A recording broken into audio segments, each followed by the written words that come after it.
Bonjour à tous et bienvenue dans cette nouvelle vidéo. Alors aujourd'hui on va parler de gabarit pour défoncer les encastrements de vos charnières et vous garantir le fait que votre charnière soit alignée sur la porte en rapport à l'encadrement.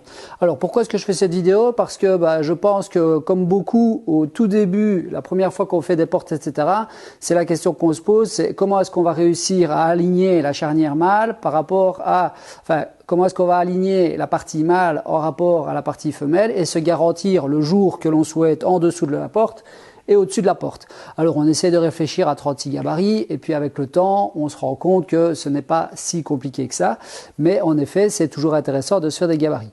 Donc moi je vais vous partager en fait un petit peu l'évolution des gabarits que j'ai fait au fur et à mesure des années avec le tout dernier que je viens de faire, puisque j'ai la chance d'avoir une imprimante 3D, ce qui m'a permis un peu d'avoir de la réflexion plus pour le fun et m'amuser, même si le système est efficace. Je vais juste modifier quelques petites histoires pour le fixer correctement, le rendre un petit peu plus résistant, etc. Mais ça, c'est des détails pour lesquels je ne reviendrai pas ou je le ferai peut-être dans une autre vidéo. Mais l'idée, c'est surtout de vous expliquer ce à quoi vous devez faire attention et vous faciliter la tâche. Alors, en fait, moi, je travaille toujours avec les mêmes charnières. Je vous conseille clairement pour les gens qui font régulièrement des portes, etc., de travailler avec la même marque et les mêmes cotes. Peut-être pas la profondeur, peut-être pas l'épaisseur de charnière, mais en tout cas les hauteurs et les profondeurs d'entaille, moi je vous le conseille, après vous en faites ce que vous voulez. Moi je travaille avec Argenta et HDD, donc c'est deux fabricants de charnières qui ont des charnières de 80 mm de haut et 32 mm de profondeur d'entaille.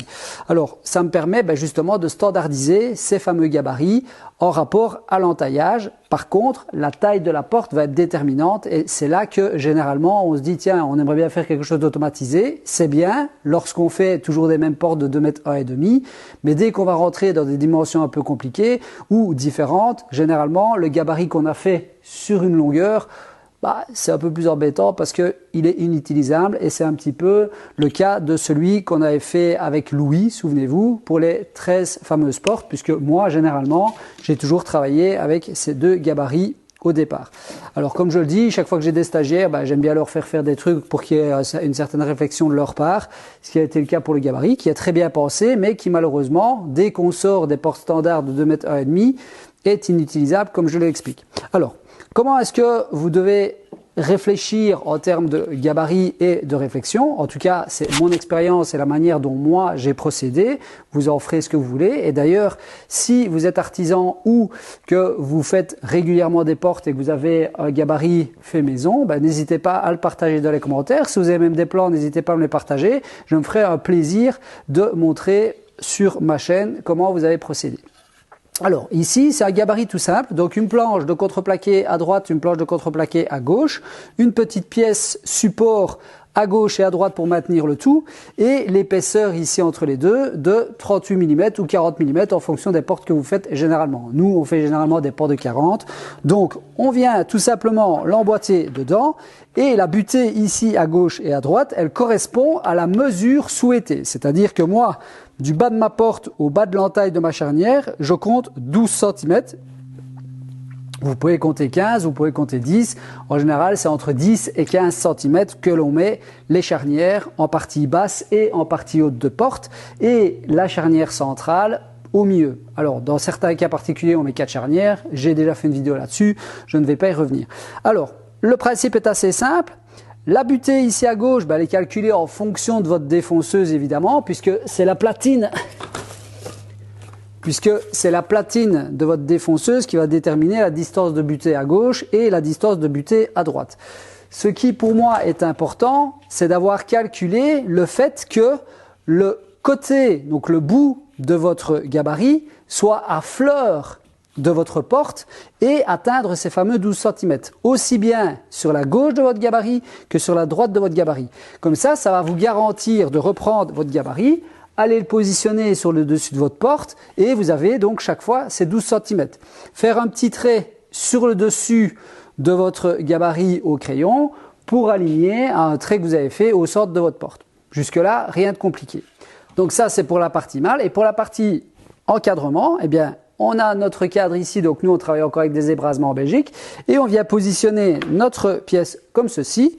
On a un serre-joint pour reprendre notre cas, enfin pour reprendre notre gabarit, et la partie droite et la partie gauche correspondent donc à cette fameuse distance. Quand je suis aligné ici en bas ou en haut, j'ai 6 mm ou 3 mm en partie haute, tout simplement, donc à calculer de nouveau avec la fameuse platine de votre machine. Alors pour la profondeur de passe, tout simplement, vous allez jouer sur le guide de votre défonceuse et aller au plus loin, donc régler pour arriver au bout de votre défonçage tout simplement. Donc ça c'était le premier gabarit ou la première version de gabarit que j'ai utilisé, mais alors des années et des années. D'ailleurs preuve en est, ils sont toujours là, ils n'ont absolument rien. Le seul truc c'est que voilà, avec le temps ça a tendance un petit peu à bouger. Donc moi je vous conseille de mettre 4 vis ici et 4 vis ici pour être certain de ne pas avoir de mouvement comme ceci, mais ça c'est super efficace. Et donc si vous êtes amateur et que vous avez une seule porte à faire, ça ne prend absolument pas de temps de faire ce genre de gabarit, ça ne prend pas beaucoup de matière pour le faire non plus, mais ça vous garantit un travail efficace. Donc celui-ci, bien vérifier que le bout de votre gabarit se situe à la distance que vous souhaitez mettre votre charnière, donc 12 cm ou 15 cm ou 10 cm, d'accord, à droite et à gauche, pour être certain qu'avec votre butée, vous soyez bon. Et ensuite, tout simplement, faire cette deuxième partie pour votre recadrement avec pareil la réflexion de soit vous faites 12 cm, donc ici c'est le cas à gauche, donc moi je fais 12 cm de jeu, eh bien j'ai 12 cm, je viens m'aligner sur le bord et je viens y ajouter une cale de 3 mm si je suis au-dessus et j'y ajoute une cale de 6 mm si je suis en dessous de l'encadrement. J'espère que c'est assez clair. Moi ça me semble assez clair. Alors le petit défonçage ici etc. c'est justement pour permettre de laisser passer ma petite partie pour l'aspiration. Voilà. Donc ça, c'était le premier gabarit. Alors la deuxième version, elle est un petit peu plus élaborée. Donc comme vous pouvez voir, on a un contreplaqué de part et d'autre de la porte. On a des écrous qui sont fixés sur le champ de notre gabarit et un cadre de nouveau qui correspond à une butée gauche, une butée droite par rapport à la défonceuse que vous avez. Donc c'est inutile de me demander des cotes pour ce type de gabarit puisque ça correspond à la défonceuse que j'ai pour utiliser. L'avantage de ce système, c'est que on vient aussi bien utiliser le gabarit pour la porte que pour la partie encadrement. Alors on a une petite pièce ici qui vient en butée, on vient contre la porte. On a les écrous ici pour resserrer. Donc une fois qu'on a resserré l'encadrement, donc on sait pincer la porte, on resserre les écrous, bon, avec une petite clé évidemment. Hein. Et à partir de là, on a notre distance de défonçage. Hop, on fait notre premier passage. Donc de nouveau, avec la défonceuse, on vient contre en butée. La profondeur, elle est réglée avec le guide de la défonceuse. On passe au suivant, pareil, et on passe au suivant, pareil. Ça, c'est pour la partie porte. Pour la partie encadrement, c'est tout simple. En fait, on vient reprendre notre cadre, on vient resserrer, donc je redesserre les écrous. Ici. Je viens resserrer. Hop, là, voilà, donc on vient resserrer la totalité de notre encadrement. Je resserre mes écrous, bon, avec une clé, hein, c'est juste pour vous montrer le principe et vous donner des idées, étant donné que je suis dans la période porte. D'ailleurs, à ce sujet, je vais créer une playlist pour toutes les vidéos que j'ai faites justement sur les portes, que ce soit les portes vitrées, ces portes-ci et toutes les astuces. Comme ça, si vous aviez l'intention dans 1 mois, dans 6 mois, dans 2 ans ou dans 10 ans de faire des portes intérieures, vous avez normalement toutes les infos qui seront reprises dans cette playlist porte intérieure. Donc je vous montre comment est-ce qu'on l'utilise sur l'encadrement. Je vous reprends tout de suite.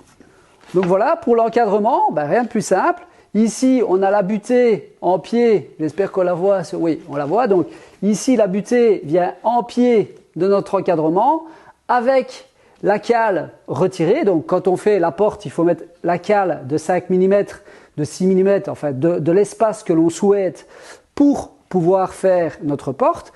Et une fois qu'on va donc le jour qu'on veut en dessous de la porte, d'accord? À partir du moment où on veut un jour de 5 mm, on a une cale de 5 mm. Si on veut un jour de 6 mm, on a une cale de 6 mm quand on défonce la porte.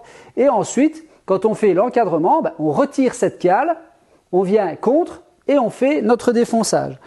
Donc on le pose tout simplement, comme je vous dis, c'est vraiment très simple, emboîté, un serre-joint ici, un serre-joint ici. Si maintenant le cadre est beaucoup plus long, c'est pas compliqué, on peut venir le stiper ici sur le côté et de l'autre côté et faire déborder de l'établi. Et pareil, étant donné que c'est les mêmes cadres que pour la porte, on est certain d'avoir le même espacement et on a juste à régler la profondeur de nouveau avec le guide de la défonceuse pour aller au bout. Donc ça, c'est les deux gabarits qu'on a utilisés. Et donc quand on a toute une série de portes à réaliser, ça nous garantit d'avoir un automatisme et d'avoir un alignement parfait d'un côté à l'autre de la porte, puisque tous les espaces sont respectés, que ce soit celui-ci ou même celui-ci, uniquement en utilisant donc justement les bonnes cotes au moment de la fabrication du gabarit. Donc il faut être un petit peu méticuleux au moment de la fabrication du gabarit, mais ça vous garantit d'avoir une symétrie parfaite des entaillages, aussi bien de l'encadrement que de la porte, en vous garantissant d'avoir le jour de 3 mm sur le dessus de la porte et de X mm en partie basse selon votre souhait. Et ça uniquement en jouant avec des cales d'épaisseur. Maintenant, je vais vous montrer le gabarit que je viens de faire avec mon imprimante 3D. C'est très très simple, c'est un jeu d'enfant, mais c'est encore plus précis. Alors, le dernier gabarit, il est simplissime à partir du moment où vous avez une imprimante 3D ou que vous pouvez reproduire les mêmes pièces en bois, mais c'est peut-être un petit peu plus compliqué ou en tout cas un peu plus de travail pour être précis et vous garantir d'avoir pile poil la forme de votre charnière. Alors, le principe c'est quoi? J'ai fait une pièce comme ceci avec la forme exacte de ma charnière pour pouvoir travailler avec une fraise à roulement. C'est une toute petite fraise à roulement, vous le verrez dans les vidéos qui vont arriver. C'est une toute petite fraise à roulement qui sait reprendre l'épaisseur de la charnière ou par exemple des gages de serrure, etc. et pas beaucoup plus. Donc c'est vraiment une toute petite fraise à roulement prévue pour ce genre de travail. Ok? Donc j'ai la forme exacte de ma charnière, c'est-à-dire 32 mm d'encastrement en profondeur et 80 mm en largeur, tout simplement. Ensuite, sur la partie gauche, j'ai une partie excentrée, donc une partie en saillie de 6 mm et une partie en saillie de 3 mm. Et j'ai la même chose de l'autre côté. Donc, j'ai une saillie de 3 mm et une saillie de 6 mm. Cette pièce-ci, je dois la refaire, ça a cassé, donc c'est pour ça, je dois améliorer le truc. Mais en tout cas, en termes de précision, franchement, je viens de faire les 7 portes avec le gabarit, c'est franchement nickel. Vous allez voir de toute façon dans les vidéos qui arrivent. Et alors, la partie centrale, donc là, il n'y a pas d'excentrique ni à gauche ni à droite, en tout cas, il n'y a pas de partie débordante. Mais par contre, ici au centre, il y a une petite ligne. Je vais essayer de... Donc ici, il y a une petite ligne qui permet justement de déterminer le centre de la pièce. Alors, comment est-ce que ça fonctionne ? J'oubliais. Alors, à l'intérieur, j'ai fait une petite rainure sur l'arrière de mon gabarit et je suis venu y insérer une pièce de bois tout le long, tout simplement, sur les trois. Ok ? Donc, ils sont tous les trois désolidarisés au départ. Donc, ça donne ceci. Et à l'intérieur, donc, j'ai fait une petite rainure comme ceci pour venir y insérer une pièce de bois. À partir de là, tout va bien. Qu'est-ce que je dois faire ? Je viens prendre mes pièces donc, qui sont désolidarisées comme ceci. Je viens la positionner, la partie la plus étroite. Donc, je ne m'occupe pas des deux débordements, donc des deux saillies, je ne m'en occupe pas. Je viens aligner la partie centrale au bas de ma porte et je viens me fixer dans mon rayon. Ensuite, je prends un serre-joint, je serre ma pièce et je fais pareil de l'autre côté. Donc, tout au bout, je viens aligner le dessus de mon gabarit au-dessus de ma porte. Point barre. J'ai tracé auparavant le centre de ma porte et je viens aligner la petite rainure que j'ai fait donc dans mon gabarit central. Pareil, je visse dans ma planche de bois. Ça veut dire qu'à ce stade-ci, la distance entre l'intérieur de mon gabarit à droite et l'intérieur de mon gabarit à gauche correspond à la taille de ma porte. Jusque-là, ça me semble clair. Droite, 12 cm. Gauche, 12 cm. D'accord ? Centre, pile poil au centre de la porte. Ça, c'est important au départ de bien centrer. Il faut être méticuleux sur cette étape-là. Les deux autres, rien de bien compliqué.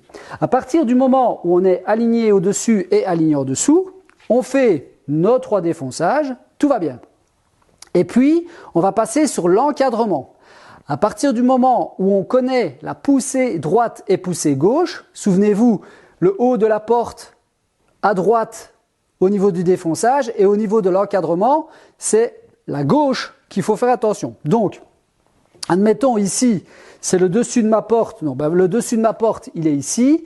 Eh bien, je dois me tracasser de mettre cette pièce-là à 3 mm sur mon encadrement. Donc, après, je prends mon gabarit, j'ai fait mon défonçage et je vais sur l'encadrement. Donc, du coup, comme je le disais, à droite, c'est le dessus de mon encadrement. Et dans ce cas-là, il faut bien penser que l'encadrement, lui, d'office, fait 3 mm plus 6 mm en partie basse ou la distance que vous souhaitez. Mais moi, dans mon cas, je travaille avec 3 mm de jeu au-dessus de la porte et 6 mm en dessous de la porte. C'est pour ça que j'ai fait une saillie de 3 mm ici et de 6 mm. Pareil des deux côtés. Qu'est-ce que je fais? Je sais que la partie haute de mon encadrement est là. Je vais venir aligner ma saillie de 3 mm au-dessus. Et automatiquement, la pièce de 6 mm est en dessous alignée, puisque mon encadrement fait la mesure de ma porte plus 3 mm et 6 mm.